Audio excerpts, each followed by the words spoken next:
오늘 예배 가운데 나오신 은폐 여러분들을 환영하며 축복합니다. 우리 가운데 오늘 임재하셔서 우리의 예배를 받으실 주님을 찬양합니다.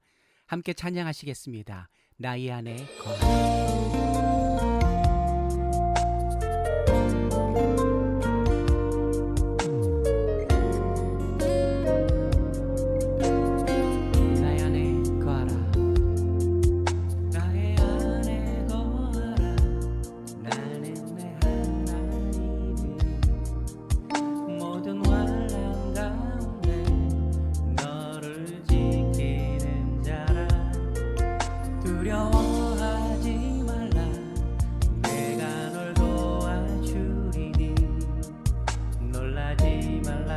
내 손 잡아주리라. 내가 너를 지명하여 불렀나니 너는 내 것이라. 내 것이라. 너의 하나님이라. 내가 너를 보배롭고 존귀하게 여기노라. 너를 사랑하는 내 여호와라. 나의 안에 거하라. 나는 내 하나님.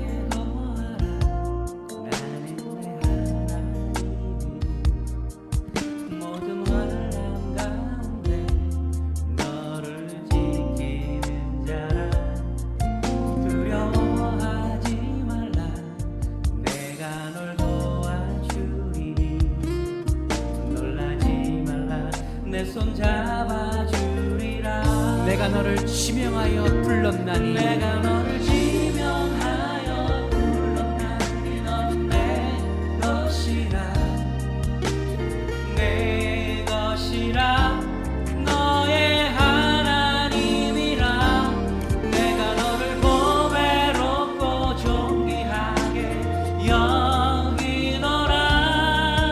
너를 사랑하는 내 여호와. 다시 한번 부를까요? 내가 너를 지명하여 내가 너를 지명하여 불렀나니 너는 내 것이라. 내 것이라 내 너의 것이라. 하나님이라. 너의 하나님이라. 내가 너를 보배롭고 존귀하게 여기노라. 너를 사랑하는 내 여호와라. 내가 너를 지명하여 불렀나니 내가 너를 지명하여 불렀나니 너는 내 것이라. 내 것이라 내 것이라. 너의 하나님이라. 내가 너를 보배롭고 존귀하게 여기노라. 너를 사랑하는 내 여호와. 이곳에 오셔서 앉으소서.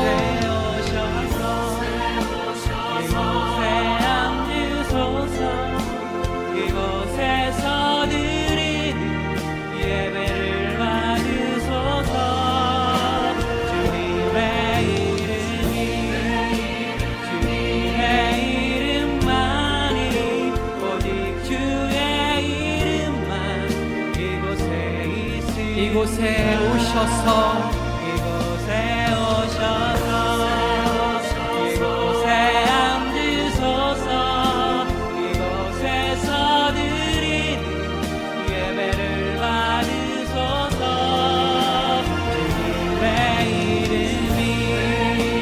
주님의 이름만이 오직 주의 이름만 이곳에 있습니다. 하늘의 문을 여소서.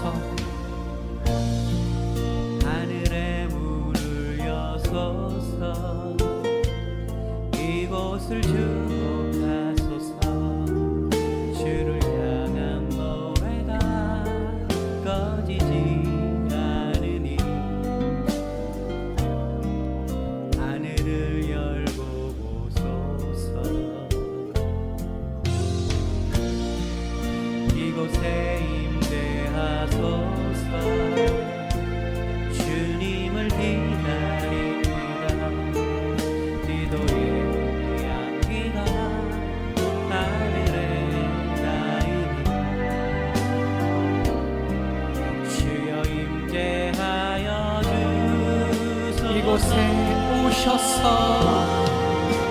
이곳에 오셔서 이곳에 앉으소서 이곳에서 드리는 예배를 받으소서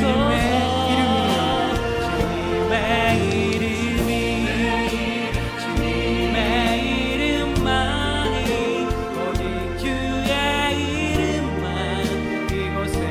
이곳에 오셔서 이곳에 오셔서 이곳에 앉으소서 이곳에서 드리는 예배를 받으소서 주님의 이름이 주님의 이름만이 오직 주의 이름만 이곳에 있습니다. 아멘. 할렐루야. 오늘도 은혜로 교회 예배에 동참하시는 여러 성도님들을 진심으로 환영합니다. 우리가 마음을 모아 하나님 앞에 예배할 때에 하나님은 우리 예배를 받으시며 우리에게 동일한 은혜를 주실 것입니다. 다 같이 묵도하심으로 주일 오전 예배 하나님 앞에 드립니다.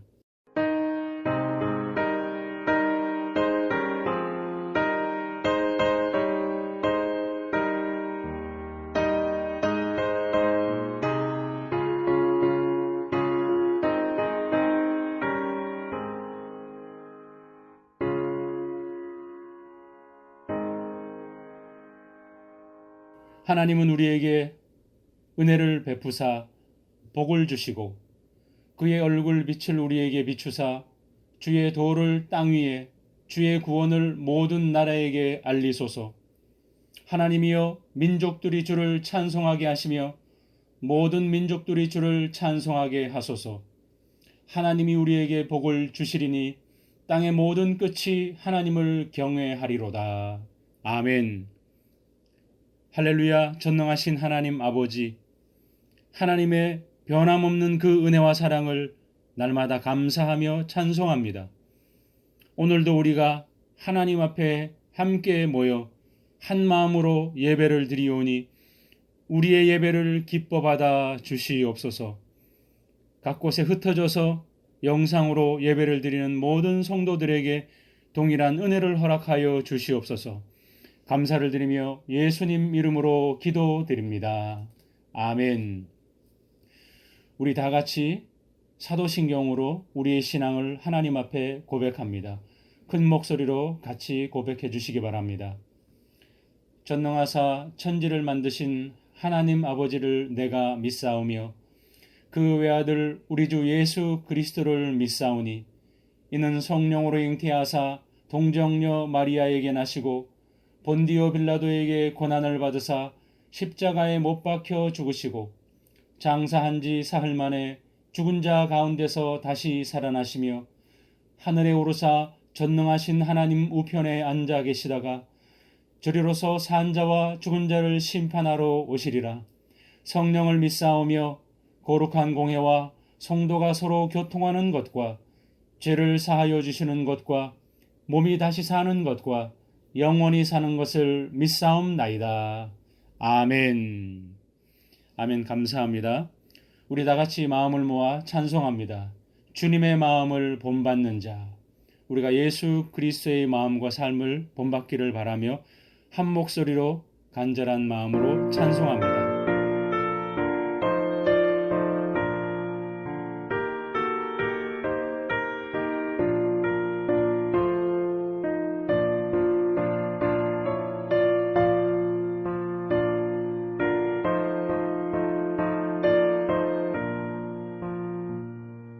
주님의 마음을 본받는 자, 그 마음에 평강이 찾아오네.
이 시간 예배를 위하여 김영근 집사님 기도해 주시겠습니다. 사랑과 은혜가 풍성하신 하나님, 오늘도 주 앞에 나와 주님을 찬양하며 예배하게 하시니 감사합니다. 아멘. 하나님은 영원한 생명이시며 소망이시고 진리임을 믿습니다. 아멘. 모든 만물을 창조하시고 통치하시며 보호하시는 주님께 감사와 찬양을 드리오니 영광받아 주옵소서. 아멘. 한 주간의 삶을 되돌아봅니다. 주님 앞에 회개합니다. 거룩한 하나님의 백성이라 하면서도 마음과 행실이 하나님의 자녀답지 못했음을 고백합니다. 아멘. 성령의 인도하심을 따르기보다는 세상의 것들에 마음 두고 탐욕에 이끌렸던 저희들의 심령을 불쌍히 여기시고 용서하여 주옵소서. 우리 안에 가득한 죄성을 성령의 능력으로 태워주셔서 거룩하고 순결한 마음을 갖게 하여 주옵소서. 온 나라와 세상이 코로나 바이러스로 인해 요동치고 있습니다.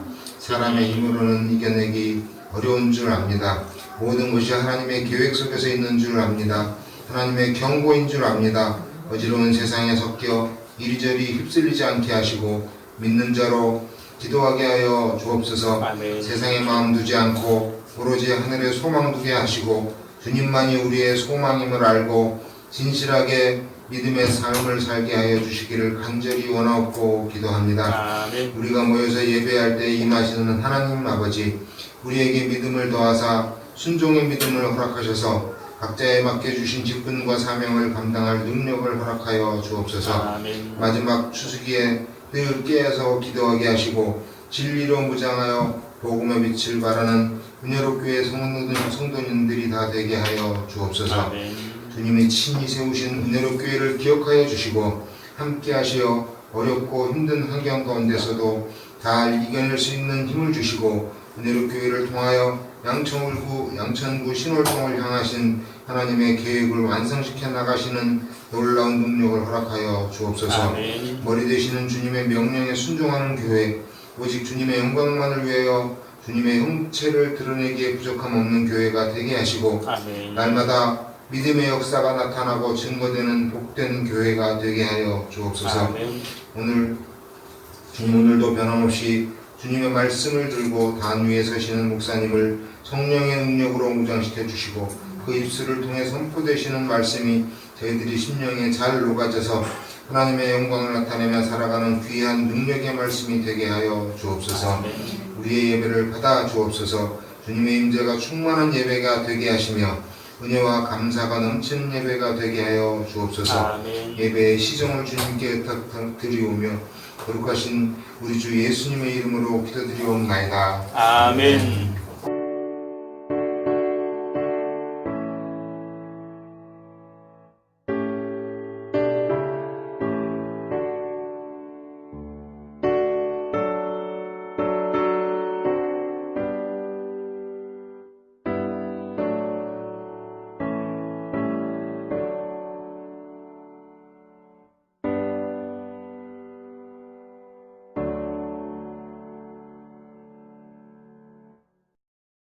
이 시간 하나님께서 우리에게 주시는 말씀은 신약성경 마가복음 13장 1절로 5절 말씀입니다. 예수께서 성전에서 나가실 때 제자 중 하나가 이르되 선생님이여 보소서 이 돌들이 어떠하며 이 건물들이 어떠하니이까. 예수께서 이르시되 내가 이 큰 건물들을 보느냐. 돌 하나도 돌 위에 남지 않고 다 무너뜨려지리라 하시니라. 예수께서 감람산에서 성전을 마주 대하여 앉으셨을 때 베드로와 야고보와 요한과 안드레가 조용히 묻되 우리에게 이르소서 어느 때 이런 일이 있겠사오며 이 모든 일이 이루어지려 할 때 무슨 징조가 있사오리이까. 예수께서 이르시되 너희가 사람의 미혹을 받지 않도록 주의하라. 예수님의 제자라는 제목을 가지고 권영강 목사님 말씀 전하실 때에 많은 은혜 받으시기 바랍니다. 예수님께서 성전에서 나가실 때에 제자 중에 하나가, 다른 복음서에 보면 종종 제자들의 그 이름이 기록되기도 합니다. 야고보와 요한이 어머니와 와서 내 자리를 주십시오. 이것은 사실은 좀 창피한 이야기인데도 이름이 기록되어 있지요. 도마가 의심하면서 예수님의 손과 발을 만져봐야겠습니다. 이것도 참 체면 구기는 일인데 이름이 기록되어 있습니다. 근데 오늘 본문에는 이름은 안 나와 있습니다. 제자 중에 하나가 예수님께 말합니다. 선생님 보시옵소서. 이 돌들이 어떠하며 이 건물이 어떻습니까? 마치 부동산 중개소처럼 얘기하죠. 그죠? 이 건물 어떻습니까? 이 돌들 멋있지 않습니까? 어떤 의도로 이 말을 하고 있을까요?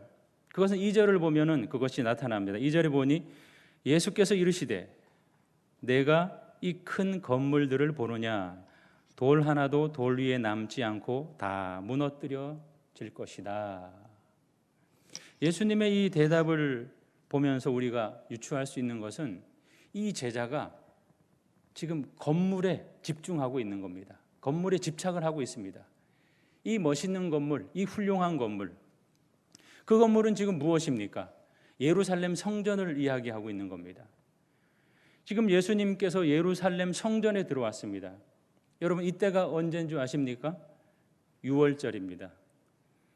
예수님께서 예루살렘 성전에 계시다. 그 내용 본문은 무조건 6월절입니다. 예수님께서 예루살렘 성전에 3번 가셨습니다. 그것이 언제였나니 6월절마다 가셨습니다. 예수님께서 공생애를 시작하시고 3년 좀 넘게 사역을 하셨는데 해마다 6월절 절기마다 예루살렘 성전에 올라가셨습니다. 오늘 본문은 마지막 3번째 방문한 때입니다. 마지막이란 건 무슨 의미입니까? 예수님의 마지막 사건은 뭐죠? 마지막 한 주간은 고난주간이라고 우리가 지키고 있습니다. 그래서 그 일주일 전을 종려주일로 해서 나귀를 타고 예수님이 예루살렘 성에 입성하십니다. 그리고 5일이 지난 다음에 금요일 날 십자가에 못 박혀 돌아가시는 겁니다. 예수님께서 성전에 방문하신 것은 월요일과 화요일입니다. 오늘 본문은 월요일 날 들어가서 성전을 정화하고 가부의 그 헌금한 것을 칭찬하고 화요일 날 일입니다. 화요일이라면 무슨 날입니까? 예수님이 돌아가시기 3일 전입니다. 예수님이 돌아가시기 3일 전에 지금 성전에 가셔서 많은 일들을 하십니다. 그리고 나서 성전에서 나오실 때에 제자 중에 하나가 선생님 왜 이 성전을 그렇게 못마땅하게 여깁니까? 왜 이 성전에서 노꾼을 만들고 짐승을 쫓아내고 돈 바꾸는 사람의 상을 엎으시고 그렇게 이상한 행동을 하십니까? 이 성전의 지도자인 대제사장들과 바리새인들과 서기관들과 사두개인들과 그 사람을 책망하시고 욕하시고 그런 모습이 제자들에게는 사실은 익숙한 모습은 아닙니다. 사랑으로 사람들을 대하시고 먹지도 못하고 주무시지도 못할 정도로 헌신하신 그 예수님, 다른 사람의 아픔을 자신의 아픔처럼 함께 공감하셨던 그 예수님. 그런데 마지막 한 주간 예수님의 히스테리가 발동하는 것일까요? 예수님은 압니다. 나는 이제 며칠 있다가 이 땅을 떠나는 죽음을 맞이할 것이다. 그런데 제자들은 여전히 모릅니다. 아직도 모릅니다. 그렇게 되는 거 싫습니다. 너무 싫습니다.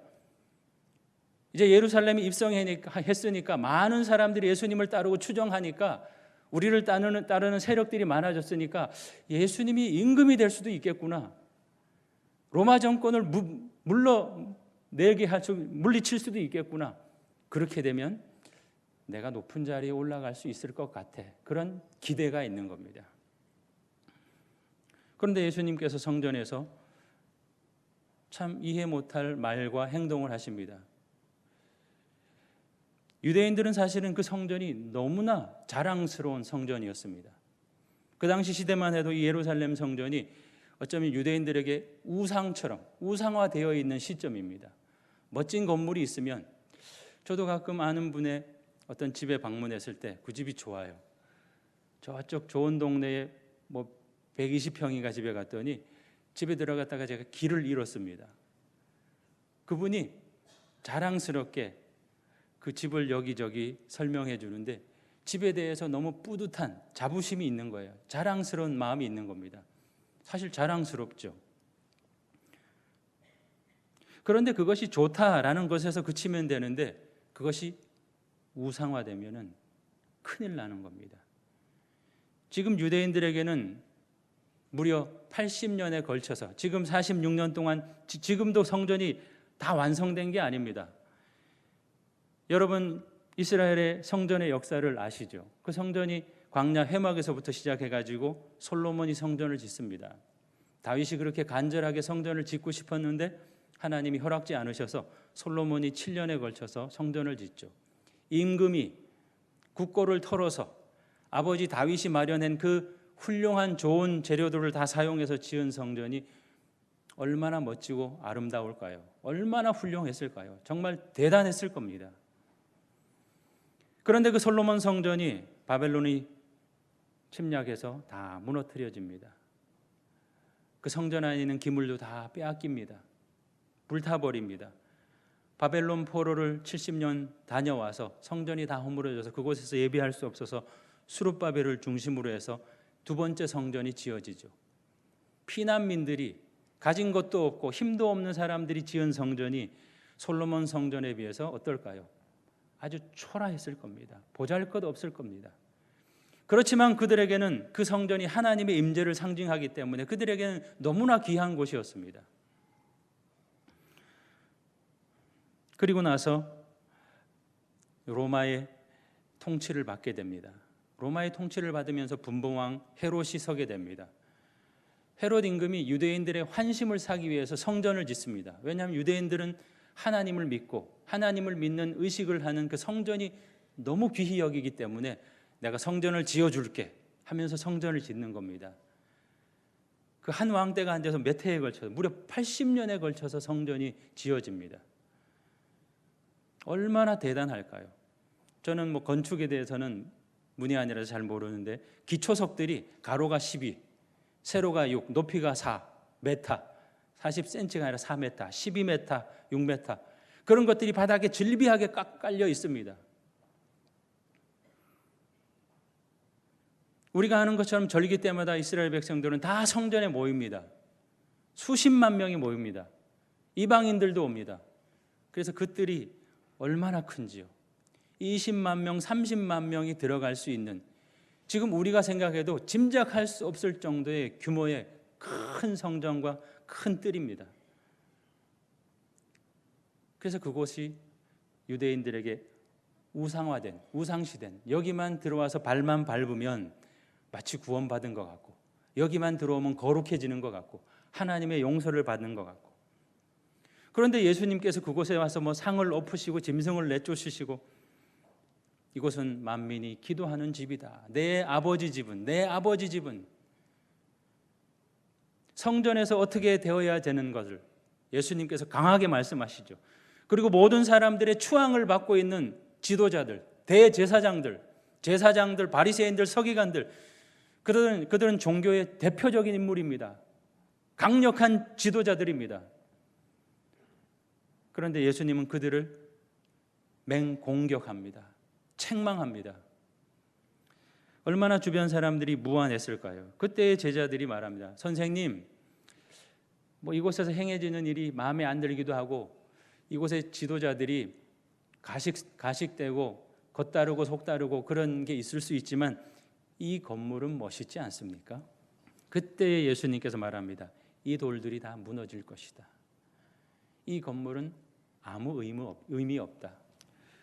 우리가 예배 전에 찬송을 했는데 주님의 마음을 본받는 자, 그 마음에 하나님의 은혜가 있고 그 거룩하심을 나도 이루리. 예수님의 마음은 아마 그런 마음이었을 것입니다. 제자들을 위해서 예수님이 이 땅에서 어쩌면 가장 집중한 것은 제가 생각할 때 제자들을 훈련하고 키우는 것이었다라고 생각합니다. 왜냐하면 예수님께서는 유대 땅에 태어나셔서 나사렛에서 오랫동안 자라셨습니다. 그곳에서는 그냥 자랐다라고 하십니다. 그리고 나서 이제 공생애를 시작하시면서 예수님의 제2의 고향 가버나움 지역으로 옮기십니다. 그리고 아까 말씀드린 대로 1년에 한 번씩 예루살렘 성전에 오시고 가끔 전도하러 그 주변에 이방 지역을 조금 다니셨습니다. 그 팔레스틴 주변에서 그냥 맴돌아셨습니다. 근데 예수님의 구원의 계획, 하나님의 그 구원의 계획은 예루살렘만이 아닙니다. 온 유대를 거쳐서 사마리아를 거쳐서 땅 끝까지 이르러 너희는 내 증인이 되라. 너희는 땅 끝까지 가서 제자를 삼으라. 그들에게 말씀을 가르쳐서 지키게 하라. 그것이 예수님의 명령입니다. 땅 끝을 바라보는, 온 세계를 바라보는 예수님의 그 비전을 이루기 위해서는 제자들이 가장 중요한 역할이거든요. 그래서 병을 고치시고 말씀을 전하셨지만 가장 심도 깊게 심혈을 기울인 것은 제자를 키우고 제자를 훈련시키고 가르치는 것이었습니다. 그런데 예수님의 3년 넘은 그 제자들의 가르침은 어쩌면 말짱 도루묵과 같은 현 상태입니다. 저도 제 자신을 돌아보면서, 제가 물론 목회자라서 성도들을 돌아보기도 하지만 늘 제 스스로를 돌아봅니다. 신자로서 권영광은 어떤 신자인가? 하나님의 성도로서 하나님을 믿는, 예수님을 믿는, 따르는 제자로서 권영광은 어떤 존재인가? 어떤 상태인가? 어떤 단계인가? 무엇을 향해서 가야 되는가를 종종 살펴봅니다. 그런데도 제 자신을 살펴볼 때마다 우리가 신학적인 고백처럼 인간의 전적 부패를 깨닫습니다. 인간의 전적 부패. 야, 내가 이렇게 전적으로 부패해 있구나. 완전 타락해 있구나. 그것이 인정되지 않으면, 그것이 받아들여지지 않으면 제자로서 출발이 될 수 없습니다. 여러분, 제자에게 필요한 것이 무엇입니까? 높은 학력입니까? 아닙니다. 건강입니까? 아닙니다. 물질이 많으면 좋을까요? 아닙니다. 제자가 될 수 있는 가장 중요한 것은 인간적인 이 세상의 이유와 방법과 그런 원인들이 아닙니다. 제자가 되는 것은 하나님을 바라보는 겁니다. 예수님을 바라보는 겁니다. 우리가 찬송했던 것처럼 주님의 마음을 본받는 자, 본받는 겁니다. 예수님을 본받는 겁니다. 예수님을 따라하는 겁니다. 예수님을 흉내내는 겁니다. 그리고 어느 순간 나도 예수님처럼 거룩해지고 예수님처럼 진짜 마음에 사랑이 생겨지고 남을 섬기는데 어렵지 않고 고민되지 않고, 예수님은 어떤 일을 하든지 고민이 없었습니다. 섬기고 사랑하고 헌신하고 베풀었습니다. 성전에 올라가서 미친 듯이 굉장히 난폭한 예수님으로 변했을 때도, 야, 내가 우아해야 되는데, 그래도 예수인데, 나를 따르는 제자가 많은데 내가 이렇게 난폭해지면 나를 따르는 사람들이 좀 오해하지 않을까? 그런 고민도 없었습니다. 화를 낼 때는 정확하게 화를 냈습니다. 왜냐하면 그것은 진리가 지켜지지 않는 것에 대한 화를 냈기 때문에. 요즘의 사람들은 우아하게 살길 원하죠. 아주 합리적으로 살길 원합니다. 상식적으로 살면 더 좋겠죠. 그런데 이 세상은 그렇게 합리적이거나 상식적이지 않습니다. 우리가 신앙의 눈으로 볼 때는. 신앙은 어쩌면 세상과 반대되는 곳에 서 있을 수 있습니다. 그렇기 때문에 우리가 세상 사람들과 합리적이거나 상식적이거나 어떤 배려와 이해를 가지고 대할 부분이, 그럴 부분이 분명히 있죠. 그러나 그렇게 대해서는 안 되는 부분이 명확하게 있습니다. 진리의 부분에서는 정확하게 이야기해야 됩니다. 선포를 해야 됩니다. 제가 술, 담배 얘기를 하는 게 아닙니다. 술, 담배는 진리의 부분은 혹 아닐 수 있습니다. 진리는 하나님과 관련된 부분입니다. 진리는 말씀과 관련된 부분입니다. 그런 사람이 제자가 될 수 있고 제자 훈련을 받았을 때 그것이 효과가 있을 수 있습니다. 결과가 있을 수 있습니다. 예수님께서 말씀하신 것처럼 예루살렘 성전이 무너졌습니다. 왜 무너졌습니까? 그것이 바로 죄악의 온상이었기 때문에 그렇습니다. 요즘에 현대교회도 그렇게 되어져 가고 있습니다. 많은 교회들이 기복적인 신앙에 빠져 있습니다. 상업적인 것에 빠져 있습니다. 친목 단체하는 그런 부분도 많이 있죠. 그것이 이상하다 나쁘다가 아니라 그것이 주 목적이 되어서 문제라는 겁니다. 교회는 늘 모여서 나누죠. 함께 하죠. 그것이 공동체입니다. 그런데 가장 중요한 것은 하나님 앞에 예배하는 겁니다. 하나님을 높이 찬양합니다. 하나님의 은혜를 받고 우리의 상한 마음을 치유하는 곳입니다. 하나님의 힘을 입어서 하나님의 사랑을 나누어주고 실천하는 것입니다. 교회에 나와주는 것이 아니죠. 교회가 도리어 하나님의 권위를 해방하기 때문에 예루살렘 그 위대한 성전은 다 무너져 버렸습니다. 그 권위를 가지고 사람들을 억누르고 그 권위로 사람들을 우매하게 만들고 미혹되게 만들고 결국 그곳에 주님이 떠났다라는 겁니다. 예수님이 성전에서 떠났다. 여러분, 저는 여러분들의 마음속에 예수님이 머무르길 원합니다. 예수님이 여러분 안에 머무르길. 사실 더 정확하게 이야기하면 우리 안엔 성령님이 계신 것이죠. 예수님이 승천하시면서 내가 너희에게 보혜사 성령을 보낼 것이다. 예수님이 계실 때에는 예수님이 인간의 육신을 입고 계셨기 때문에 한 곳에만 계십니다. 예루살렘에 계실 때는 나사렛에 있을 수 없습니다. 나사렛에 계실 때에는 두로와 시돈에 있을 수 없습니다. 그 몸을 육신을 입고 있는 그곳에 모인 사람들에게만 보여지고 들려줄 수 있습니다. 그런데 예수님께서 승천하시고 놀랍게 성령을 보이셨습니다. 하나님의 영인 성령을 보내셨는데 그 성령님은 하나님을 믿는, 예수님을 믿는 모든 사람들 마음속에 성령이 계십니다. 할렐루야. 아멘. 그래서 그 성령이, 그 하나님의 영인 성령이 우리를 깨닫게 하고 우리를 인도하게 하고 우리에게 감동을 주고, 그래서 우리가 점점점 제자가 되어갈 수 있는 겁니다. 점점 더 신앙의 성숙을 할 수 있는 겁니다. 성경 본문을 하나 읽어볼까요? 12장 28절로 31절 말씀입니다. 제가 한번 읽겠습니다. 28절, 서기관 중 한 사람이 그들이 변론하는 것을 듣고 예수께서 잘 대답하신 줄을 알고 나와 묻되 모든 계명 중에 첫째가 무엇이니이까? 예수께서 대답하시되 첫째는 이것이니 이스라엘아 들으라. 주곧 우리 하나님은 유일한 주시라. 내 마음을 다하고 목숨을 다하고 뜻을 다하고 힘을 다하여 주 너희 하나님을 사랑하라 하신 것이요. 둘째는 이것이니 내 이웃을 내 자신과 같이 사랑하라 하신 것이라. 이보다 더 큰 계명이 없느니라. 아멘. 이것도 지금 예수님께서 성전에서 하신 말씀입니다. 어떤 서기관이 나와서 묻습니다. 여러분, 서기관이 무슨 일을 하는지 잘 모르죠.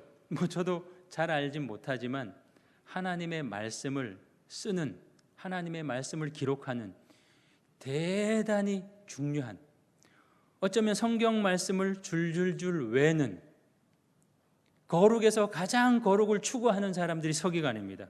서기관이 나와서 예수님께 묻습니다. 어떤 율법이 가장 큰 율법입니까? 왜냐하면 지금 이 유대인들이 지키고 있는 율법은 대략 613가지 이렇게 성문화되어 있는 것이, 그리고 365가지는 무엇 못 하지 마라, 248가지는 무엇 못 하라. 너무 많아서 일반 사람들은 기억할 수도 없는 많은 것들이 있습니다. 이 사람이 와서 그렇게 무수한 율법들이 있는데 가장 중요한 것이 무엇입니까? 라고 묻습니다. 그때 예수님께서 기가 막히게 우리에게 가르쳐주고 있습니다. 그래서 우리도 이것을 기억하면서 많은 율법을 다 기억할 수 없지만 예수님께서 하신 말씀, 첫째와 둘째, 사실 첫째와 둘째로 구분되지만 저는 이해할 때 이것이 하나의 율법이다라고 생각합니다. 첫째는 하나님을 사랑하고 둘째는 내 이웃을 내 몸과 같이 사랑하라. 하나님을 사랑하고 이웃을 사랑하지 않으면 완성된 겁니까? 아니죠. 하나님을 사랑하지 않고 이웃을 사랑하면 완성된 겁니까? 아니죠. 그래서 저는 이것이 하나가 되어야 된다고 생각합니다. 우리에게 유일하게 주신 하나의 계명은 하나님을 사랑하고 또한 내 이웃을 사랑하는 거예요. 어떤 본문에서 묻죠. 예수님, 그럼 나의 이웃이 누굽니까? 이웃을 사랑하라고 했는데 내 이웃이 누굽니까? 예수님께 질문합니다. 그때 예수님께서 우리가 잘 알고 있는 이야기를 들려주시는데 강도 만난 사람 이야기를 합니다. 여러분들이 강도 만난 사람 이야기를 어떻게 이해하고 있는지 모르지만 그 이야기의 결론은 무엇인가 하니 내 이웃을 찾지 말고 너가 가서 이웃이 되어주라, 그 말을 하는 겁니다. 강도 만난 사람에게 누가 이웃이 되겠느냐 물었죠. 그랬더니 그 사람이 사마리아 사람, 선을 베푼 사마리아 사람이 그 사람의 이웃입니다 했을 때 예수님이 너도 가서 강도 만난 사람, 불쌍한 사람, 힘들게 사는 사람, 고통받는 사람, 아직도 예수님을 모르는 사람에게 이웃이 되어주라. 저는 그것이 제자다고 생각합니다. 우리는 예수님의 제자들처럼 몇 년 어느 시점에 있는지 모르지만 아직도 예수님의 마음을 다 이해하지 못하고 예수님을 속상하게 할 수도 있고 내 스스로 나를 봤을 때 초라하고 보잘것없고 왜 나는 늘 이 모양 이 꼴일까? 왜 내 수준은 이럴까라고 한탄스러울 때도 있지만 여러분 걱정하지 마십시오. 여러분 안에 계신 성령은 여러분들을 완성시켜 가고 있습니다. 우리는 우리 스스로를 인정하지 못하지만 하나님은 여러분을 포기하지 않습니다. 그 하나님의 놀라운 열심이 여러분과 함께하고 우리는 그 하나님의 은혜를, 하나님의 사랑을 감사함으로 나갈 때 위대한 예수님의 제자가 될 줄로 믿습니다. 기도하겠습니다. 하나님 아버지, 오늘도 우리에게 귀한 말씀을 주시니 감사합니다. 하나님, 오늘 우리에게 주신 이 말씀을 가지고 우리들이 믿음으로 이 세상을 살아가게 하여 주시옵소서. 우리들이 참된 제자의 모습으로 이 세상을 살아내게 하여 주시옵소서. 하나님 아버지, 참된 소망을 가지고 이 땅을 살아갈 때에 하나님은 분명히 제자들에게 주셨던 그 능력과 그 은혜를 우리 모든 성도들에게도 동일하게 주실 것을 믿습니다. 어려운 시기를 살아가지만 우리가 믿음과 소망으로 살아가게 하시고 하나님 기도하며 살아가는 모든 성도들에게 하나님이 예비하신 은혜와 복으로 채워 주시옵소서. 감사드리며 예수님 이름으로 기도드립니다. 아멘. 성도 여러분 반갑습니다. 한 주간 지내느라고 고생이 많으셨지요. 그렇지만 어떤 상황에서든지 어떠한 때이든지 하나님은 우리와 함께 하심을 잊지 말고 기억하시기 바랍니다. 능력 많으신 하나님, 사랑 많으신 하나님이 오늘도 여러분과 함께 하시고 이번 한 주간도 여러분과 함께 할 겁니다. 늘 믿음 안에서 승리하시기를 간절히 바랍니다. 우리 마지막 찬양 함께 하면서 또 한 주간 우리에게 능력 주시길 바라면서 아버지의 마음, 하나님이 바라보는 그곳이, 하나님이 생각하는 그곳이, 하나님이 원하시는 그곳이 바로 나의 믿음이고 나의 신앙이기를 바랍니다. 라는 마음으로 함께 찬양합니다.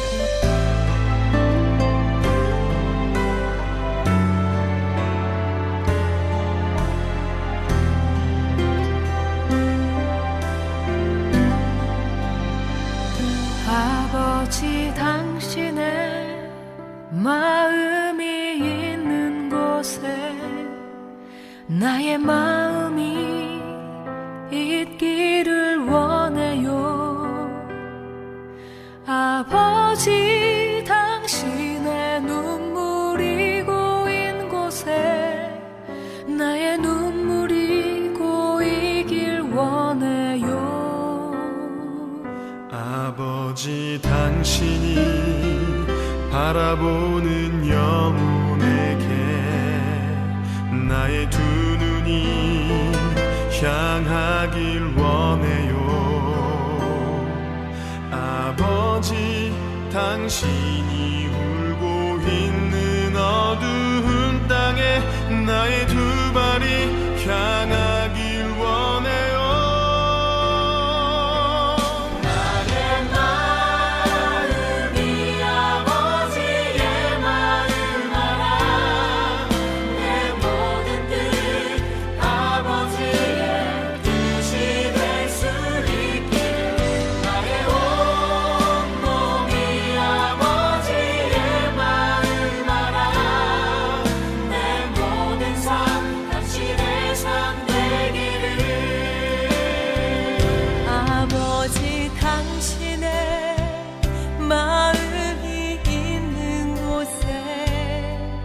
나의 마음이 있기를 원해요.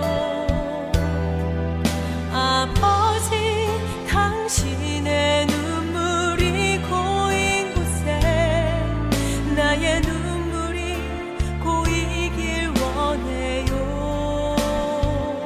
아버지 당신이 바라보는 영혼에게 나의 두 눈이 향하길 원해요.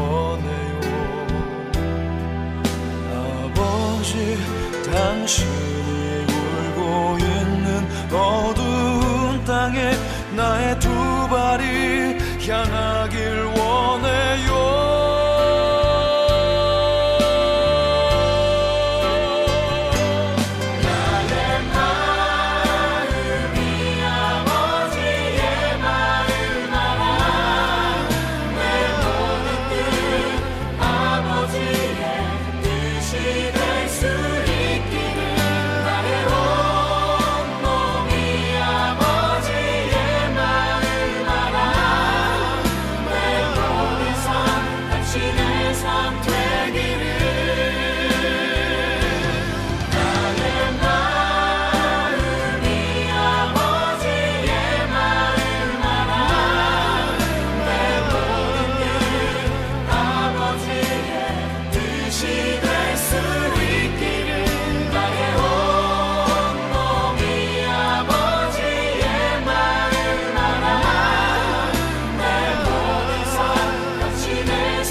당신의 삶 되기를.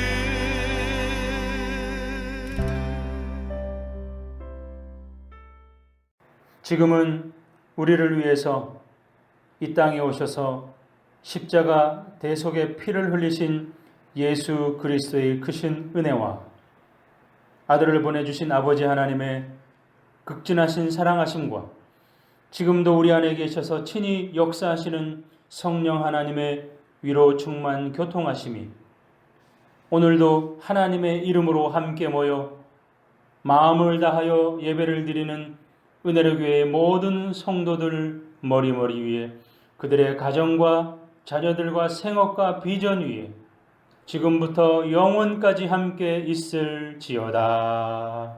아멘.